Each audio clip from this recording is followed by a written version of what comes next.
ఉమ్మడి నల్గొండ, ఖమ్మం, వరంగల్ జిల్లాల graduate MLC ఉప ఎన్నిక ప్రచారం ముగిసింది. రేపు ఎమ్మెల్సీ ఉప ఎన్నికల పోలింగ్ జరగనుంది. 52 మంది అభ్యర్థులు పోటీలో ఉన్నారు. బీఆర్ఎస్ అభ్యర్థిగా ఏనుగుల రాకేష్ రెడ్డి బరిలో నిలిచారు. మొత్తం 4,63,839 మంది పట్టభద్రులు ఉప ఎన్నికల్లో ఓటు హక్కును వినియోగించుకోనున్నారు.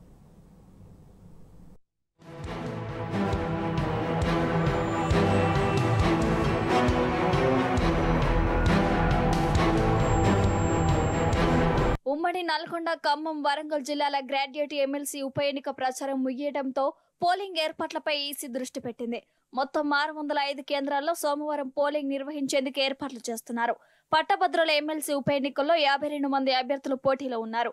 బీఆర్ఎస్ అభ్యర్థిగా ఏనుగుల రాకేష్ రెడ్డి బరిలో ఉన్నారు.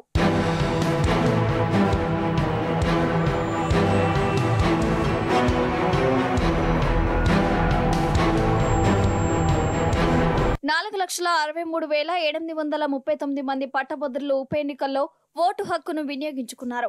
వీరిలో మహిళా ఓటర్లు 1,75,645 మంది కాగా పురుషులు 2,88,189 మంది ఉన్నారు.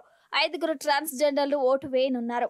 605 కేంద్రాల్లో పోలింగ్ ఏర్పాట్లు చేస్తున్నట్లు ఎన్నికల అధికారులు తెలిపారు. 724 మంది పీఓలు, 724 మంది ఏపీఓలు, 1,448 మంది ఓపీఓలను ఎన్నికల విధుల్లో పాల్గొననున్నారు.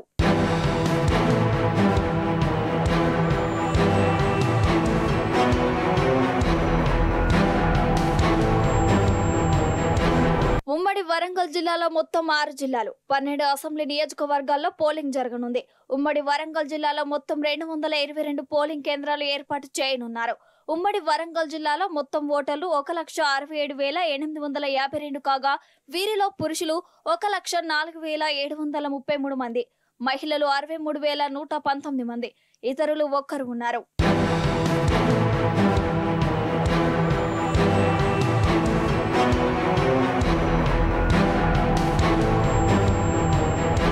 మరోవైపు ఖమ్మం జిల్లా గ్రాడ్యుయేట్ ఓటర్లు 83,600 కాగా భద్రాద్రి కొత్తగూడెం జిల్లాలో పట్టభద్రుల ఓటర్లు 40,106 మంది ఉన్నారు.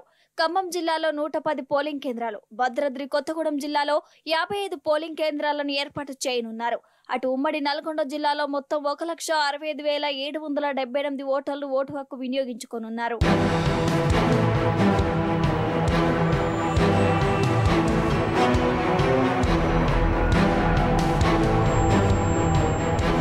ఎమ్మెల్సీ ఎన్నికలను బ్యాలెట్ పేపర్ ద్వారా నిర్వహిస్తున్నారు. బ్యాలెట్ పేపర్ పై పోలింగ్ ఆఫీసర్ అందించే వైలెట్ స్కెచ్ పెన్ నే వినియోగించాలని ఎన్నికల అధికారులు తెలిపారు. మరోవైపు ఎమ్మెల్సీ ఎన్నికల్లో నోటా కాలం ఉండదన్నారు.